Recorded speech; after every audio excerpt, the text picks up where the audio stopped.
What's up, guys? This is Roschon Johnson. You're watching Third and Longhorn. Make sure you like and subscribe. Hook 'em. What's up, everybody? Welcome back to another episode of Third and Longhorn. Today we have a highly requested fan interview, as well as I think all of us too. And so, everyone, welcome Roschon Johnson. Yes, sir. Roschon, thanks for being here. What's up, man? Appreciate y'all for having me. Man, we always start these off the same way, and we know that you had obviously a lot of offers coming out of high school. It was big. You were a big deal. What brought you to Texas? Why'd you choose Texas?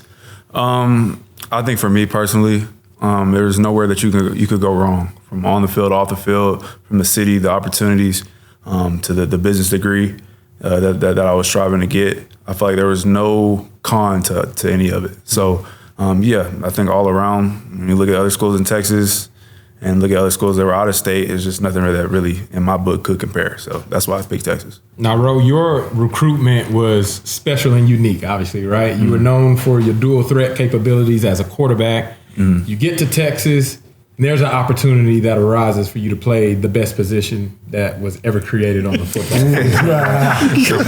field. Just from your perspective, what was that transition like, right? Going from quarterback, playing running back, and then how has that transition that you did take early on in your college career affected you to where now you're drafted by the Bears, getting ready to prepare for year number 2 in the NFL? Yeah, so I think for me, a lot of it was more so physical than mental.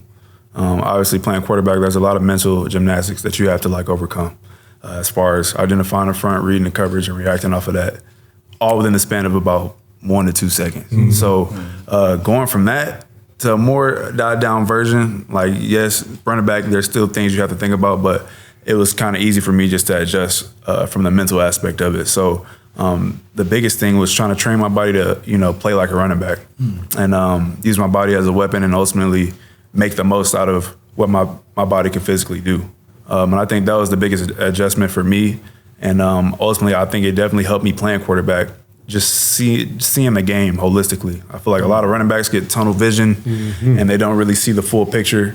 And that's what causes them to, play a little behind, not, have that split second of, mental edge to know, okay, bam, I see this rotation coming. This is probably coming. I can react quicker to that. So I think that's what really helped me out. And ultimately, now that I'm in the league, I see the same advantages just off of knowing what to expect and just playing a little bit faster. So I think that's the biggest adjustment for me. I think that's interesting, just hearing you talk about it. I'm a fan, by the way, man. I love the way you run the ball. And you coming from a quarterback position, you would think you wouldn't be as physical as you are. You are a physical runner. I was going to chime in on that. When you think of a quarterback, you just don't see that physicality. No, that's the part he doesn't have. And we'll say, oh, yeah, he was a quarterback, so we'll have that excuse. But we don't have that excuse for you. You see the game. You mentally, you got it all going for you. The biggest thing, even though you are a physical running back now that you're a running back, when you first moved to running back at the University of Texas, how was your body? Was it beat up? Because you haven't been getting hit like that, being a quarterback. And now you're a running back, you're running between the tackles, and you wasn't juking a lot of times. You was giving one little cut and boom, I'm talking about early on. Yeah, I think for me, that's definitely something that I kind of had to train for. Because when I first transitioned to running back, Stan Drayton, who was a running back coach at the time, he would definitely break down the film when I had contact, because he knew transferring or basically transitioning from running back or from quarterback to running back, that it's a different type of contact balance that you have to have. And instead of taking the hit, you have to dish the hit a lot of the time. So a lot of the times when I first transitioned, I would close my eyes and kind of brace, do that whole deal. And Coach Drayton would he would always get on me. He'd be like, bro, he calls it running through the smoke. There's a certain way that you can, run the football without necessarily getting hit and dishing it in order for you to, make the most out of the yardage that you get and to lessen the blows on your body. Because if you can know how to run and protect yourself at the same time, that can definitely take the load off of you and not, help you to not take unnecessary hits. So he definitely taught me that early on, and that's something that I had to, rep and pretty much get just as time went on. So I think that definitely helped. What about pad level? Because you see guys that have played running back their whole career and they're still working on pad level. How do you correct something like that overnight, basically? Yeah, well, it didn't happen overnight. I can tell you that. I'm still like you said, like it's a lot of guys that struggle with pad level, and that's something that I try to critique within myself as well, because I'm a longer, more lanky type of running back. So just trying to keep my pads low and trying to have leverage as I run it's tough to do, especially if you never did it throughout the course of your life playing running back. But everybody's different. That's the thing about running back, from body styles to body types. A lot of guys do a lot of different things. So, but yeah, that's definitely a challenge for any running back, is just to have that proper pad level in order to, make the most out of his runs and create the most yards. So it's something I'm working on every day. Hey, Rojo, you are physical. Have you had that moment, though, that welcome to the league moment, where that grown man stands you up and lights you up, and you go, okay, yeah, it's a different league right here. Yeah. Different league. Yeah, I have. Who was it? Can you reveal who was it? I don't even know. You don't his have name. to. I don't know his name, but played Washington. One of the hits I took, it was a mean hit. I ended up, having to go out for a concussion for about 2 weeks. Ooh. But it was, and it wasn't. I wouldn't even say it was necessarily the hit. It was just how he hit me. Like if you hit somebody in the right way, then that can happen with any type of hit. But yeah. Definitely, a lot of safeties, they see you, they want to try to ankle bite and do that whole deal, but this one, he wasn't budging. Same arm, same shoulder. I spun around a couple of times. I'm trying to think who they got back now. I know, right? So that was probably one of my moments. But yeah, I mean, in that process, it showed me this is a different league now. So you gotta still have that same balance, but protect yourself, and also use your body to the best extent so I don't get hurt. So that's something I'm really kind of taking into account this off season, and just being smart. Still having that violent nature, but also being smart about it. So the other aspect that sticks out to me in your game, and this was covered extensively in your last season whenever you were team captain, right? A lot of people respected you on the football team. A lot of people respected you off of the field, and people that just observed you, they saw your unselfish nature. But then you got to see that happen whenever the story came out, and I want to say rookie training camp, and you were the only running back cleaning up the trash in the meeting room. Mm-hmm. Where does that come from? How was that instilled in you, and what made you be that guy day in and day out, consistently dependable for somebody to trust and rely on? Well, I think part of it is just how I was raised.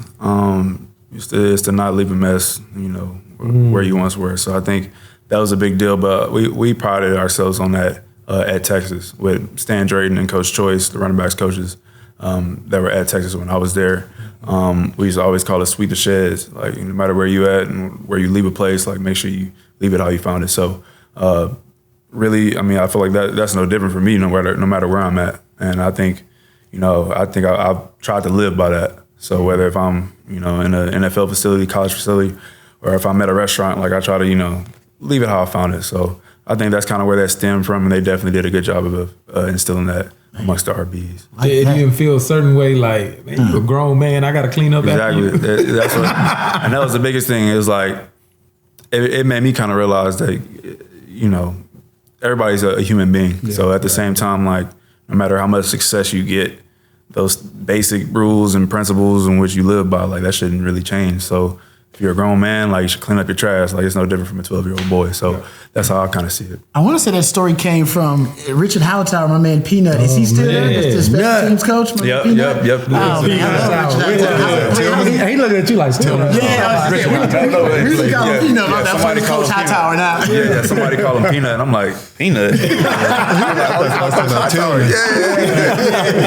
You tell him Rod B saying what's up, that we all say what's up. Yeah. I forget about that. That's for sure. Let me, Roschon, let me ask you this, kind of sticking on the subject. In your opinion, what was probably the biggest adjustment taking that next step into the NFL for you?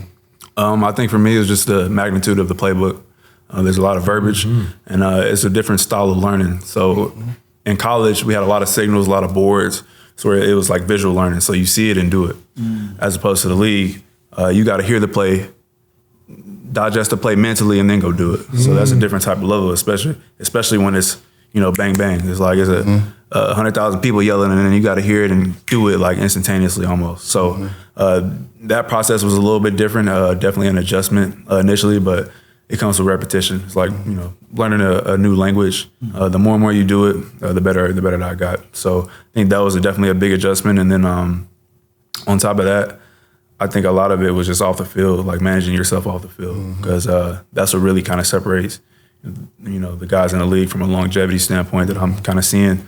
I had the chance of the opportunity of playing with Mercedes Lewis, who has been in the league for 19 like years. Year 20, huh? OG. Yeah, so like I try to quiz him and see like all the things that he does when he's in the sauna. Like I try to get in and just ask him questions like, hey, like what do you do for this and that? So I've had the privilege of kind of learning from him, but off the field has been a big component for me, and just realizing how much that matters in you performing at the highest level, because any little advantage you can get helps. So that's kind of what I've. And I'm with you. It helps, and it adds years to your career too. Like I tell people all the time, don't be afraid to spend money on your body, because if you get one extra year in the league, you're making 10 times that already. So you can't be cheap when it comes to managing and taking care of your body. So take care of your body or take care of you. Absolutely. Yeah. Going back to University of Texas, not that far back. Last year, when you were here with Bijan, how Bijan's a generational type of athlete, right? We give him so much love, and he, deserves all of that because he is that guy. But you hold your own, right? You hold your own, and I think that's kind of needs to be celebrated more for you to still have your identity and have value on the University of Texas team during this time where you have this generational starter running back, and then you got Roschon comes in there, and we don't take a back seat to nobody. How did you get better behind Bijan? Because some people say, all right, he's a guy, I play the background, but it wasn't like that for you. Yeah. I think the biggest thing for me was for one, Bijan's a great person. So he's somebody that you can't be mad at. Yeah. Like he does. He's always smiling. Something's wrong with you if you're mad at him. If you're mad at Bijan, and 9 times out of 10 you did something. It's so true, bro. So knowing how good of a guy he was, and seeing how he worked, and just seeing the gift that God blessed him with, I'm like, all I can do is work. Like I can't necessarily be worried about this, that, and the third. And I think what I did was, I took a holistic perspective on it and just realized what is it that I could do, or what more could I do, and what could I control. Yeah. So regardless if I'm playing or regardless if I'm on special teams, like I was gonna make sure that my presence was felt either way that it went. And I think my faith helped me through that whole situation, and just kind of realizing I'm not necessarily doing this for man's belief and man's opinion. So I feel like if you work heartily, for the Lord, everything will fall into place. So that was a perspective that I took, and that I still hold with me today. So every time I get my opportunity, that light will be shown. There's something special happening in that running back room. You were part of it. You talked about the short choice. He ends up getting a head coaching job. Even Keontae Ingram, when y'all was in the backfield together, that guy is in the league. That guy got drafted too. And then you end up getting drafted. You and Bijan share that backfield. People think it's going to be a regression when you guys leave. Then Jonathan Brooks ends up being a Doak Walker Award finalist. Probably should have won the damn thing if he doesn't get hurt. And now the youngsters, they're stepping up. Even last year when Jay Brooks goes down, Jaden Blue has a 100-yard game, and Cedric Baxter has a 100-yard game. And now it's a short choice. Everybody's recognizing what a great coach he is. What is happening in that room to make it so special? Because I think it is the goal of every position group right now on the 40 acres. Can you also add in how great of a position it is? I set it up. I set it up too much. That position definitely is underloved. I can tell you that. But I think so. What Coach Choice does a great job of, he establishes a standard within that room, and the way that he goes about it is very different from a lot of coaches. And when I say that, he's a Southern, South side of Atlanta. He always says that type of coach that is not afraid to show himself, but with love in order to get you better. So I think with that kind of style of coaching that he has is very different. It's very kind of flamboyant, and it caters towards him, but it's relatable. So I think when he approaches us to make us better, tells us what the standard is. I think it's well respected amongst the group, and I think he brings everything out of us in order for us to reach our full potential. And once he like shows us the progress that we've made, and we kind of see it for ourselves, then we're like, okay, like he knows what he's talking about, and if I listen to him, like I'll be right where I need to be. And that's a testament to JB. I mean, like you said, like JB didn't start out as a starter, and once he got his opportunity, I mean, Coach Choice would tell me throughout camp and training camp leading up to the season, like how he was taking the onus and really just trying to be the best version of him, and I think it's paid off for him. So, but yeah, it's just a matter of Coach Choice doing a great job of knowing what he's doing and then relaying that message to us so we can go out and ball and live up to our full potential. Well, Roschon, we've over the past months, year or so, we've interviewed a lot of the current players, a lot of soon-to-be former players, et cetera. And everyone cites back to the culture that is Texas now, right? Like that's the reason things are turning the way they are. That's the reason the momentum's there. And I think a lot of the guys cite back to a moment from you, and I know Jalen Ford talked about it, and this moment that stuck in his mind of after that loss to Kansas, you got up and said some words. Can you talk about kind of what you shared or what that was and how that contributed to what is now the culture at Texas? Yeah. The moment he was talking about was after the loss that we had to Kansas back in, I think, 2021. It was just something that was within my spirit. I felt like we needed more so of a voice and somebody to really hold everybody accountable. Because after that game, I just felt like we went into that game with a mindset of, all right, let's just win and go home. And I feel like when you have that mindset versus a team that's hungry and wants to beat you, the result's gonna happen like that, like it did. So it was in my spirit just to kind of speak up and just kind of like pretty point out the BS that I saw within the program, and basically just kind of relay how I felt in that moment.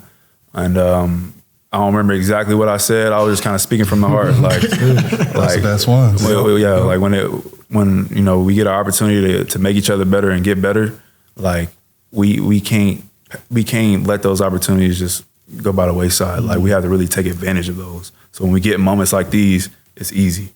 And from that point on, I think everything just ramped up. And I was talking with Sark actually today when I went to practice, and he was kind of talking to me about that game and then that speech that I kind of like gave out after it.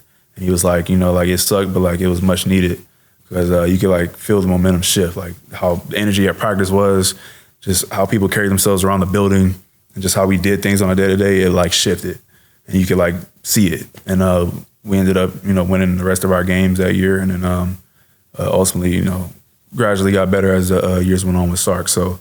Yeah, I think it was definitely a turning point within that the culture there at Texas, and a credit to the guys that are there now, for carrying that on and ultimately, changing the whole culture of the program as a whole. So, yeah. Did that give you a little pride in that moment though, watching the guys in the college football playoff, knowing that like a lot of what you built helped to get it to that point?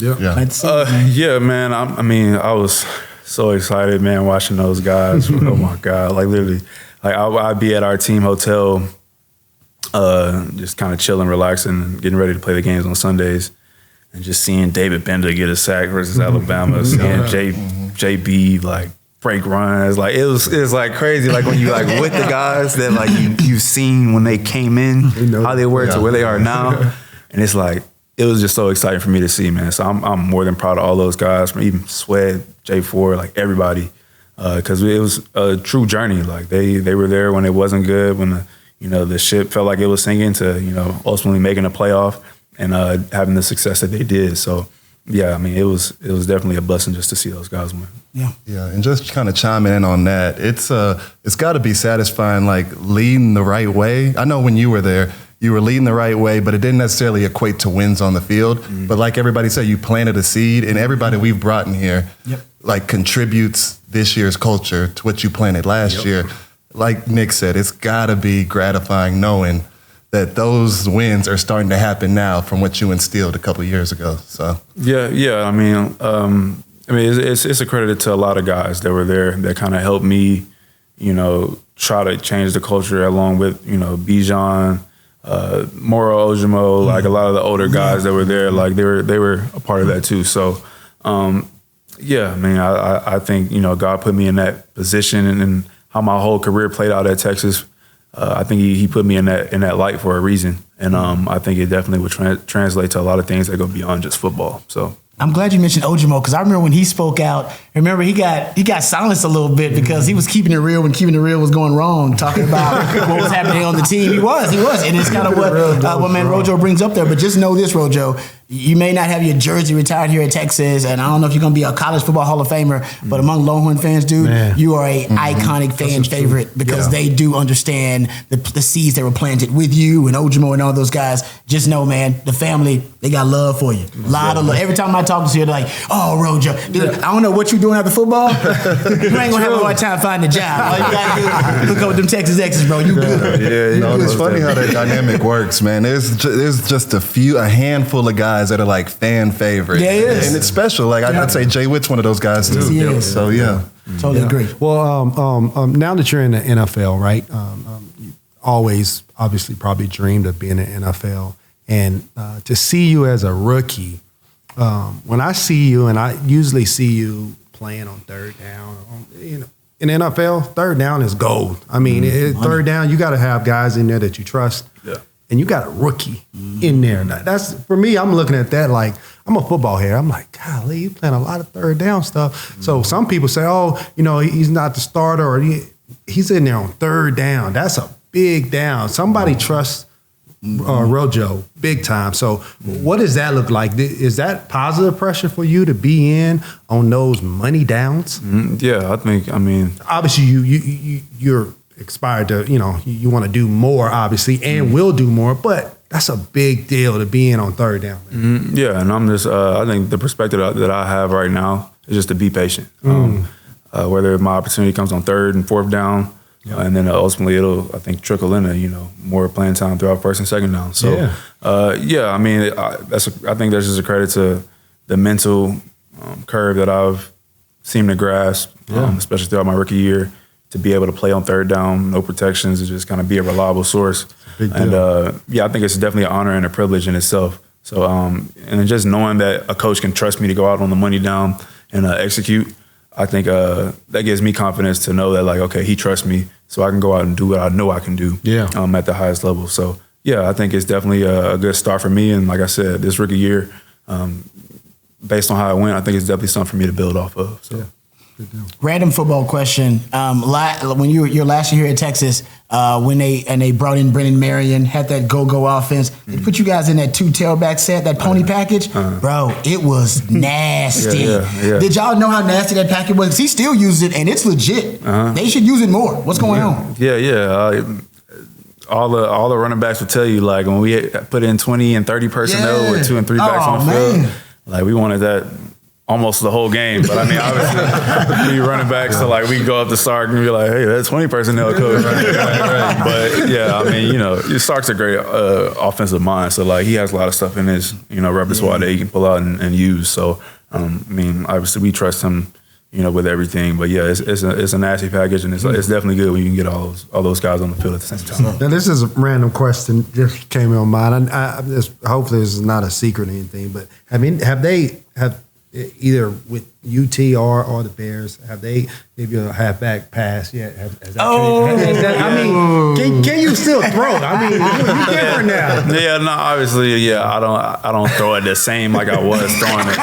But at UT, we definitely had a couple of halfback passes, and I did. So we had a halfback pass with the Bears, and Oder, like, when it get cold and rainy sometimes,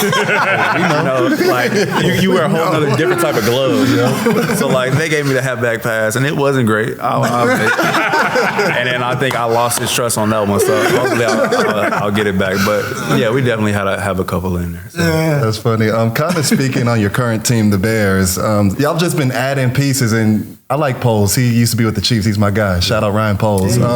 What's that buzz and excitement like within the organization right now? Yeah, I think a credit to, you know, Ryan Poles and what he's trying to do with the organization and the steps that we're taking. I think we're definitely headed in a good direction. Obviously, I was a Justin Fields fan a big advocate for Justin, but I mean, I'm glad that he can, expand and kind of move on to something new.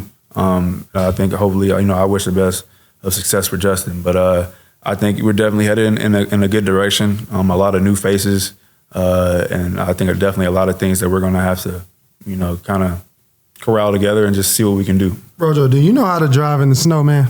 because I'm telling you, before you answer that, I was in KC forever, and when it snowed, it was bad, man. It was like snow time. Man. What got me was first time it snowed. I'm like, okay, we got to be going virtual today. They're prepared for it, man. They're prepared. Yeah. So what is that being able to be in Chi-Town and during the tough weather? Yeah. Well, I can tell you this: the first day that it snowed, I had to park so ironically, our garage was having maintenance done on it. So like the apartment that I stayed in, like you couldn't park inside the garage. And that was one day that was the first day that it snowed. All right, so credit card on the windshield. See, look. What's funny about that? I didn't know what to scrape the ice off with, so I got a spatula out my kitchen. I was trying to scrape it off, and it was just a nightmare. And I figured out, like, for one, if you can get a garage in the north, park your car in the garage, and on top of that, carry around a scraper, snow scraper. You gotta have a pick. The automatic starter helps too. Yeah. I was on the automatic starter. You start it before you go out there. Yeah. You warm up. That too. Good. And then for me, driving in the snow, it can definitely be, a challenge because that first day, I stepped on the brakes and the car just kept going. You gotta get off the brake, you gotta pump it a little bit. Yeah. So definitely just driving slower. Yeah. And luckily I don't live too far away from the facility. I think that definitely helped me. So, But yeah, it's definitely an adjustment. I can tell you that for sure. Before we let you get out of here, I gotta ask you something that I think a lot of the fans will want to know. Who on this current team for this year would be someone you would tell people to watch? Somebody, a name they don't know, or somebody you think is going to have a big year? Those two receivers that they got, Isaiah Bond and Matthew Golden. Just from watching when they played, when Houston played us last year, I noticed his explosiveness. We all noticed. Yeah, I was like, please don't throw to him. Don't throw to number 2. So he's definitely a guy that I feel like can definitely explode, as well as Isaiah Bond. I had the privilege of working out with him while I was in Dallas. He came and catch a few routes, and I kind of noticed how fluid he was. And I didn't know who he was. I just noticed he had some Texas gear on, but I didn't really know who he was at the time. But when they told me, I'm like, oh, okay, so this is the guy that they got. So, yeah, just from seeing him run routes and kind of do that whole deal, I think he's definitely, both of those two guys should definitely be on a good path. But there's a lot of guys in that. There's a lot of guys, like even like Jonte. I think Jonte can definitely be poised for a breakout year, as well as a couple of the young cats that they got over there on defense. So I don't know, man. It's going to be exciting to watch. I can tell you that. There's a lot of guys that, I hate to leave out, but I think those are guys that should make an immediate impact within the next year's team. So that's awesome. Well, man, thanks so much for coming out. We really appreciate you coming by. We definitely want to have you back, at sometime during the season or after the season. And chat some more. So thanks so much, man. Yes, sir. Appreciate y'all. Thank you. Welcome.